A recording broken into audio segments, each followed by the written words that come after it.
everyone here is Gen Y or Gen Z. Anyone who's Generation X, maybe Bloomer. That's Alpha. That's Alpha. Oh, it's nice to have fun in the room. Those ones will change the world. Yeah. For millennials, it's easier for us to communicate on digital platforms rather than mainstream platforms that we've known to communicate before. It's easier for me to reach my MP via Facebook or Twitter rather than me going to parliament to actually try and meet my MP in parliament. Kwanza nitarudishiwa hapo kwa gate jingo nimevaa ni fupi. Sitaingia hata hiyo grounds, you know. So these are people who are supposed to represent us, but then they are so far removed from us. It makes you wonder how they are representing you actually, if you cannot have access to them. And digital spaces kind of bridge that gap. And you can see how much interaction, and especially those of us who are on Twitter. How many of us are on Twitter? You can actually see how political conversations are on Twitter, which is different from what goes on Instagram per se. Niliambiwa Facebook ni ya wazee. Mimi mzee.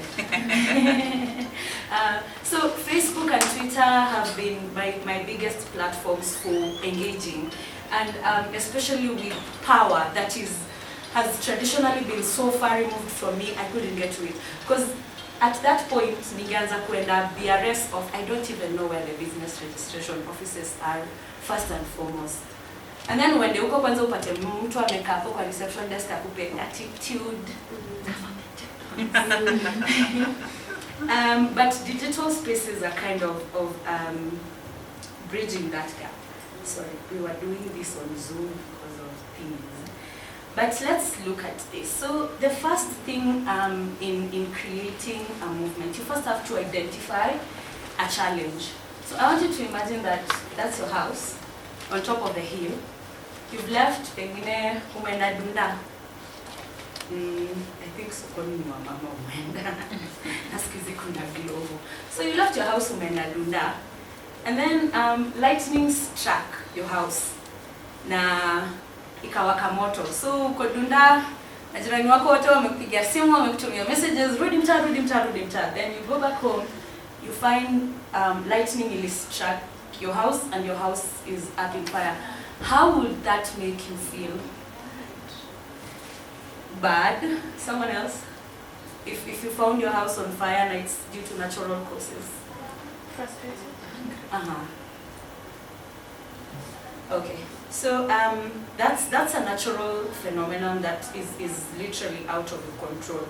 So assuming umeenda Dunda, then uko Dunda unapigiwa simu unaambia manze mori wako alikuja hapa na hakukupata swali ya shamba yako moto. How does that make you feel? Angry, right?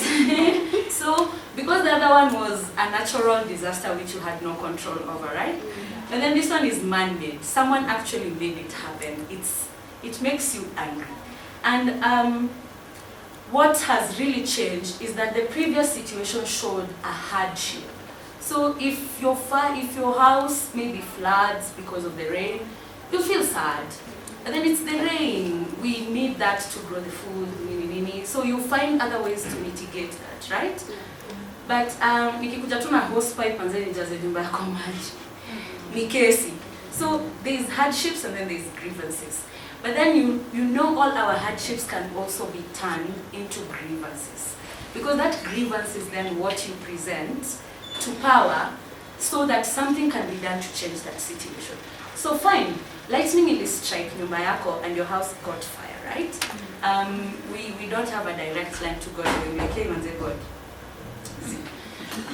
But there are things that can be done. Probably we have a meteorological department. It should have warned you beforehand, right? Yes. That's their job. We have a government. After the meteorological department issues a warning, serikali inafaa kuambia tumeweka shelter place flani, so temporarily move from your house, go to this place so that easy natural causes don't affect you as much. We all know of ule mama serikali saidia. Budalangi floods, right? So in that case, the government then needs to put mitigation measures. So when you put it like that, it becomes a grievance. It stops looking like a natural disaster. Fine, it's a natural disaster, but then there are things that can be done to kind of curb that. So it's formulating grievances that sets the motion for a movement, because a movement is a collection of like-minded people who move things to change either social or economic statuses of a community, right? So once you formulate your grievance, then you can move to the next action point. A lot of times people will tell you, even the serikali inakuanga manzi, just accept and move on. Utadu, you know, things like that. But we are being given the bare minimum, right? Right now, serikali expects, because you don't have a job, you're not employed, wamekuletea kazi mtaani, and of which that is a very bare minimum. I'm not saying it's a bad initiative, it's a good initiative. But why would I give you glass when I can give you diamonds? You know? So when you start looking at it like, okay, fine, that's the way things are, but what if they can be better? Rather than just saying that's how things are, accept and move on. You know, the people of Embakasi East constituency, Patuababu Owino, yeah? When he shot DJ Evolve, everyone was up in arms, so like, tunataka aende home in 2022, we are not going to vote him in again. But they didn't have to wait for 2022 because there's something called a recall clause for constitution, of which a lot of us do not know about. So we sit and we wait and then we accept things the way they are. But one good thing that we can do is to question. Fine. Radi lipiga nyumba yangu ikawaka moto. Ni sawa. It's very difficult. But is there something that could have been done about it to prevent that? Yeah. So that's how you formulate a grievance. You first identify the problem, and then you figure out if there's something that can be done. Is there someone who's responsible for it? Because it's an injustice. You know, everything that presses you is literally an injustice to you.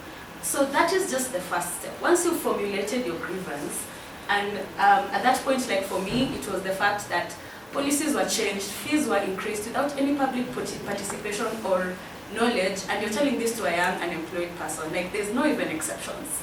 Actually, some places you'll go and foot and go, youth and women. But there was no youth and women. So I was trying to demystify that thing, because they'll say like, oh, we've made it easy for young people. And that narrative wasn't true. And I actually think that's why the government responded to that, because walikuwa wanachomea mkubwa beach. So once you formulated your grievance, then you need to take